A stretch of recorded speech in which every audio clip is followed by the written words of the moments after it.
This is 8 arguments for eyelids. It uses the Plath line that at the very beginning without eyelids and then jumps off from it.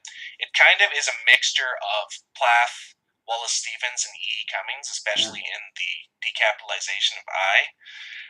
It also is a good example what we were speaking of earlier about originality. Some of these lines are manifestly not original, but they're put in a completely different context and at least equaled, if not bettered, in many of their tropes. And it gets into, it has great music, it has great metaphor, and it is layered upon itself with each of these numbered sections. So talk about that and talk about the whole kind of mesh of great poets that you've established here. Well, this is one of those poems that is probably Stevens. I mean, you're right. The first line takes from Plath, but it probably is more Stevensian. I'm playing with eye thing where you're looking at an eye chart to a certain degree, and each metaphor, each little segment starts basically commenting on the one before, and it builds up. But it's a very simple poem. There's really not a whole lot of. I mean, the last two segments are about peanut butter and jelly and what they are is, and it's one of those things that I I guess this would be if I say use painting. It probably reminds me more of painting poems. Is that you're putting abstract. I mean, if you want to talk about abstraction, this is a very abstract poem in that sense because, but yet you look at the way the lines. How many poems have you seen by someone like a Wilfred Watson or a Bill Bissett or a lot of poets where the words are just scattered all over the page, but for what reason? There's a sort of back and forth rocking motion of some of the lines that go back and forth without eyelids. You get the sense of a tiredness, droopiness. The poem seems to get more in the middle section here. Without structure, grasp is meaningless, and the tempt is juvenile, and the execution is fretful, and the reward is punishment. In a strange world where singers wail as if in a bubble, so loudly nil, yet not without instinct. And it goes on. That you know, 2 points about this poem.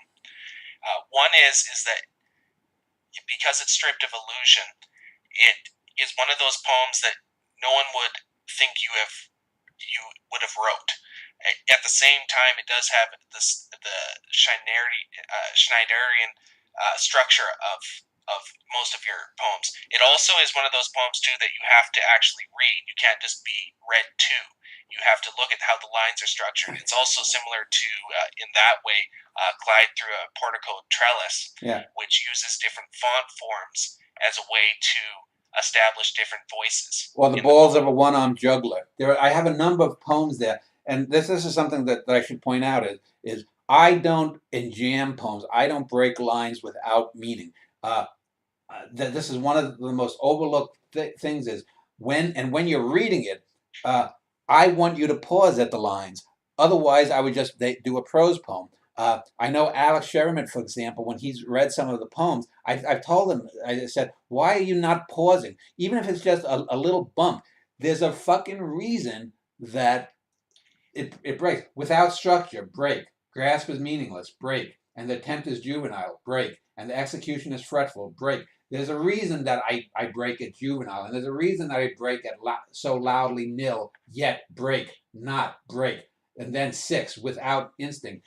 And again, I don't want to be, when we talk about these poems, I mean, I can talk in general terms, but there are always going to be things I don't want to talk about totally about the poems. I remember this poem, and I remember the balls of a one-armed juggler and Clyde through a portico trellis, and one of my poems. I think it's a what if poem where it's a picture of Andy Warhol. I think painted a cowboy with a gun or something.